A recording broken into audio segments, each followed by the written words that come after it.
Ulitin mo yung sayaw mo. No. Ito, placing 6 are about printing machines. The Miro Systems has officially turned over its printing machines to COMELEC and National Printing Office for the printing of election ballots. COMELEC is targeting to print up to 71 million ballots for next year's elections in the next 2 months. COMELEC Chairman George Garcia said the printing machines this year are better because they are cheaper, yet faster and more efficient.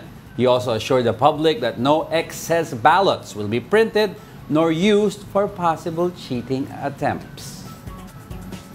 Kasi nung nakaraang election kasi hindi yung parang yan yung kaya yung mga election watchdogs, 'di ba, nag-aano sila, i-hybrid na lang natin yan. Kaso sinasabi nga ng COMELEC, wala naman sa batas natin yung hybrid system, 'di ba? Sinasabi nila kasi nung last time nga na nag-automated election tayo, kinakabahan yung mga kababayan natin, yung mga bumoto ko, nabilang ba yung boto ko? Napasama ba diyan? Baka mamaya ganyan. Pero ngayon kasi you can print that out also. Tapos yung COMELEC, they'll also post that sa Hindi, tsaka website. bago mag-print out, ang maganda dyan, pag pinasok mo yung ballot mo sa makina, makikita mo bago mag-print out pa lang yung binasa niya.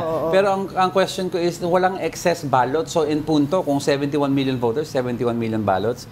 Dapat, paano kung nagkamali? Naisip ko kasi, of course, may error yan. Pwede magkaroon ng error yan. Like yung mga senior citizens na malabo yung mata, tapos nagkamali pala sila ng shading, or I don't know.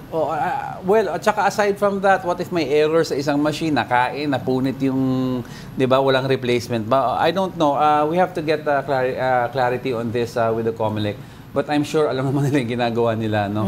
Supposedly this system that Miro has should be more efficient in terms of errors. Yan. Oo. At tapos, syempre dun sa issue naman ng mga official list of candidates, 'di ba? Abangan po nila yan dahil ilalabas na rin yan ng COMELEC soon. Very soon.